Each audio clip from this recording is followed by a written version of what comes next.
¿Y cómo se obtuvo la función de transferencia en un lazo abierto? Como primer punto, tomamos datos del osciloscopio al momento de colocar la función y como tal tenemos, por ejemplo, este CSV, donde tendríamos la entrada y la salida. ¿Qué hacemos con esos datos? Básicamente los importamos a MATLAB y luego básicamente aplicamos esta instrucción, la cual nos va a permitir trabajar con System Identification Toolbox. Luego nos vamos a System Identification Toolbox, básicamente, y luego le damos data object, en este caso mi variable se llama data, resube, y al momento de importarlo, básicamente nos importa la señal del archivo CSV, en este caso de 3 voltios. También hicimos de 4 y de 5, pero para aplicarlo de manera rápida utilizamos en este caso el de 13. Luego, ¿qué haríamos para obtener la función de transferencia? Básicamente nos vamos aquí, nos vamos a Transfer Function Models. En este caso nos va a tirar la cantidad de polos y ceros que necesitamos como tal. Sabemos que en este caso el motor requiere 2 polos y 0 ceros debido a la función de transferencia en lazo cerrado.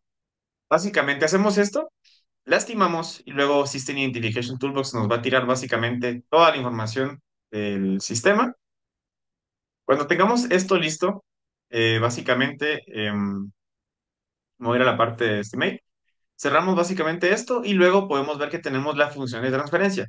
¿Y cómo hacemos que esta función de transferencia la podamos ver de manera real? Básicamente la movemos al workspace, como se puede apreciar ya sea en TF1, se puede ver en esta parte y básicamente escribimos TF1 y nos puede tirar básicamente toda la función de transferencia en el lazo abierto, donde podemos ver que en este caso tiene cero ceros y tiene dos polos, tres polos, pero en este caso porque tiene un s cuadrado. Pero como podemos apreciar, esa es la manera en la que logramos obtener la función de transferencia en lazo abierto. Ok, respecto a las simulaciones que hicimos, ¿cuáles utilizamos? En primer lugar, usamos el PID Tuner, el cual nos permite ver el rise time, setting time y los demás parámetros básicamente del PID. Estos nos permitieron utilizar distintas constantes de proporcional, integral y derivativa. El momento de tener estas constantes y cumplir con lo que necesitábamos, básicamente nos fuimos a Simscape, utilizamos este diagrama y en otras palabras, básicamente corrimos con las constantes que sacamos en el PI de Tuner y como se puede apreciar, podemos ver básicamente que el sistema puede ser estable. ¿Ok? Esa sería la parte de la simulación. Básicamente, al construir el circuito físico con transistores y op-amps, en este caso, introducimos una onda sinusoidal de -3 a +3 voltios. Esto es una imagen de representación, pero básicamente cambiarían los límites. ¿Y qué sucedería con esto? Al momento de utilizar esta onda, el motor básicamente invertiría el giro, es decir, giraría a la derecha durante tantos segundos y giraría a la izquierda durante tantos segundos. Es decir, el movimiento sería este, para este lado, para este lado. ¿Ok? Básicamente esto dependería del periodo que utilizáramos, pero eso sería la manera de probar la etapa de potencia para ver si funcionaría de manera correcta. ¿Qué tal? Vamos a presentar ahora la parte analógica del controlador, en este caso el servomotor.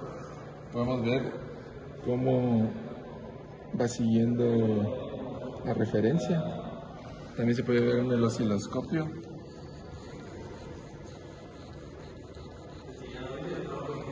cómo funciona.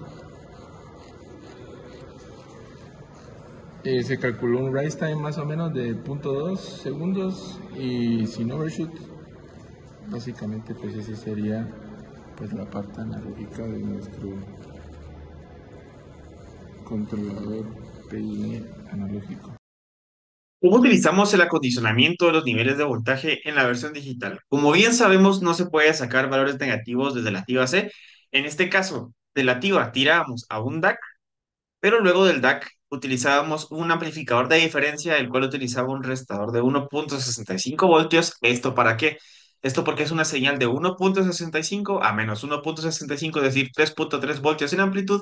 ¿Y qué sucede con esto? Imaginemos que tenemos 0 voltios. En este caso sacaba o 0.1 voltios.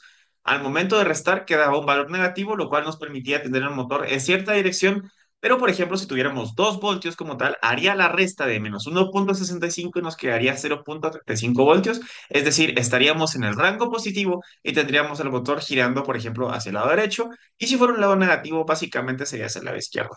Cabe aclarar que después del amplificador de diferencia tendría una retroalimentación. ¿Esto para qué? Esto para que pueda comparar con un valor de referencia, es decir, por ejemplo, que tenga algo en base a qué restar y en este caso sería el valor de 1.65 voltios. ¿Qué tal? Sean bienvenidos a nuestro controlador digital. En este caso, al mover el potenciómetro se puede apreciar que la manía, se podría decir, está en la posición que está el potenciómetro. Si vemos como tal el osciloscopio, según la posición del potenciómetro se mapea como tal y se puede apreciar la línea azul que está siguiendo la línea amarilla. Respecto a qué constantes utilizamos una proporcional de 100, una derivativa de 1.55 y una integral de 0.1. Muchísimas gracias. Ahora vamos a pasar a explicar la parte del perfil. Seguimos utilizando pues un PID digital. Aquí se puede observar la TIVA, se puede observar el perfil, cómo va oscilando. Tenemos ahí también el osciloscopio, cómo va cambiando de posición conforme va recorriendo el arreglo. Y por aquí pues tenemos el código, las variables cómo van oscilando, XG es la referencia. Al final pues las constantes que se utilizaron son las mismas del PID digital, están por aquí arriba, que son 100 para la proporcional, 0.1 para la integral y 1.55 para la derivativa. Y eso sería todo pues con la parte del perfil. Muchas gracias. Ok, ¿logramos los objetivos de control? Sí, logramos controlar el motor de manera correcta en el controlador analógico y en el controlador digital. Luego, necesitamos tunear más allá de los controladores de lo que obtuvimos en MATLAB, es decir, cambiamos las constantes, sí lo tuvimos que hacer. En el analógico tuvimos que cambiar los potenciómetros de 1K a 10K o inclusive a 100K. Esto para lograr obtener una respuesta correcta.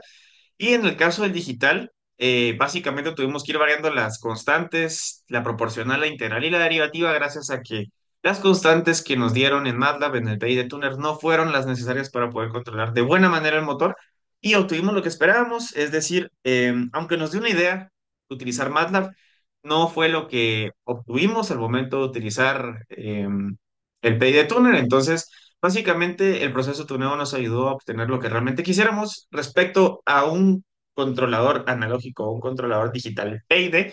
El analógico se vio que era mucho más rápido, se vio que era un controlador ocupaba mucho más espacio, pero la ventaja que tenía este es que no necesitamos básicamente conocimientos de programación, como en el digital, que en el digital, en este caso, era un poco más lento, pero era más exacto también se podía tener mayor control debido a que solo necesitábamos cambiar ciertas constantes, en cambio en analógico habría que cambiar resistencias, capacitores, etcétera. Y la ventaja de que tenía el digital básicamente era que podíamos ver los valores que estaban saliendo a tiempo real y qué problemas nos topamos y cómo lo resolvimos. Básicamente un problema bastante notorio fue que en el digital no funcionaba correctamente el código y esto era debido a que si no colocamos, por ejemplo, una variable como entero en vez de entero de 8 o entero de 16, puede fallar totalmente el código. Y básicamente, ¿cómo se resolvió eso? Pues básicamente cambiando el valor de las variables.